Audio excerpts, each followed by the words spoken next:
Everybody, I'm coming to you today from Drew's airplane. Well, obviously not really. I'm in my house and I'm in my hallway to kind of emulate what it might be like to try to exercise while you're on an airplane trip. So I've even got more room here than what you would normally have on an airplane where the seats are so close by. It's very cramped. It can be claustrophobic.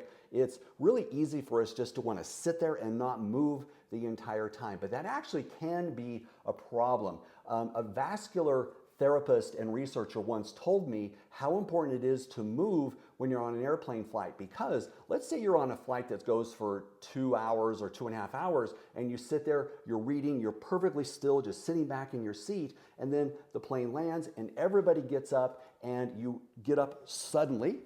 And maybe you're nervous because there's a lot of people around, or not nervous, but just kind of cramped. You're wanting to get off of the plane and your heart rate might be up a little bit. So that is actually potentially a dangerous cardiovascular situation there, especially if you're already predisposed to some sort of cardiovascular event, potentially like a heart attack or stroke. So you want to make sure that you're being cautious about this and not just simply sit there for 2 hours and then all of a sudden jump up out of the seat to get out of the plane. Okay, so there's a couple things that I want you to think about doing. The first one, obviously, is going to be to get up during the flight. Now, I know I'm the same way as most of you. It's like we tend to not do that. We want to just sit there in the seat. We want to just mind our own business. Maybe we've got headphones on and we don't want to get up. And maybe you don't even need to go to the restroom. So you're just going to sit there the whole time. But that is not the best idea. So let's say that you either every 45 minutes, maybe you are going to get up and go to the restroom, or if you don't want to do that, can you figure out some way just to simply stand up? Now, I know that's easier said than done. Let's say that you're on the window seat. So here's my window right here, and you've got a very little room above you, but can you just simply stand up? Maybe your head is kind of like this. You don't have very much room, but simply getting up on your feet is better than nothing. Or if you're on the aisle, of course, that's much easier to be able to stand up. That's really the ideal situation. If you're in the middle seat, well, you got to just stand up and maybe talk to people next to you and say, hey, I just need to stand up, give my body a little bit of break. I'm just going to stand up here for 30 seconds or whatever. So do something to stand up every 45 minutes or so of a plane flight, and even better if you can get out into the hallway of the airplane and walk around a little bit. The second thing you can do is actual physical movements. Now again, we have very limited motion, but I want you to think about what kinds of movements you can do with your feet. I'm going to give you a couple of examples here, and I would suggest that you just try to remember these. Of course, you could watch this video maybe while you're on the airplane too if you've downloaded it, but simple movements like this. So I'm bringing the feet together. I'm just going to open the toes and close, open and close, open and close. Just do that about 20 times, and then do the heels. Heels out, in, out, in, out, in. Now do both. Toes, heels, toes, heels, toes, heels. Just get those feet moving. Now I can actually start to walk. I'm just going to walk those feet.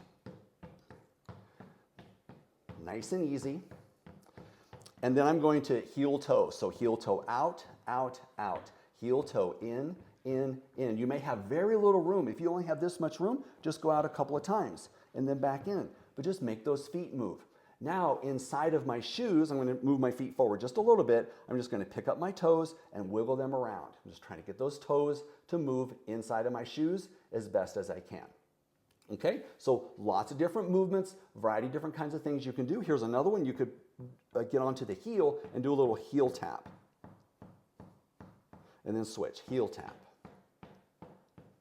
And then two really good exercises is with the foot actually up off the ground. So you would lift one foot up, and if you need to support your leg with your hands under your knee, you could do it that way. And you're just going to make these circles. So moderate pace, trying to get a full range of motion. Make sure you're kind of slowing down a little bit. Just feel the movement. You would reverse the direction.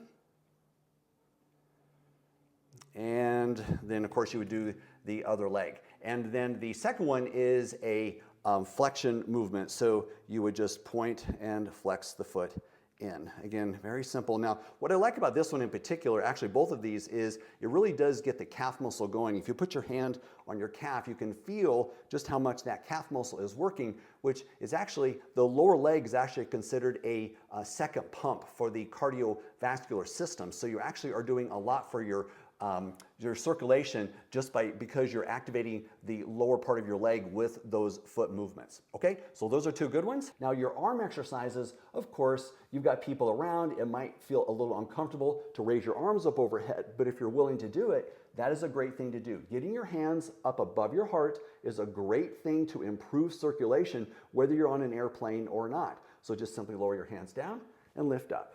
Lower down and lift up. And you can do these keeping your arms in really close. You're not going to bother anybody. Just reach up and down. So simple. Now bring your arms up and move your fingers. Get those hands moving, those fingers moving. Let's make circles. Other direction. So simple. Okay, so that's really it. Just those kinds of foot movements, getting your arms up, making some hand movements, and then most important of all, get up on your feet either while you're in your seat or even getting into that hallway of the airplane and walking around. Okay, so that is what you would want to do in order to take care of your body and make sure that you're getting in some exercise while you're on that airplane.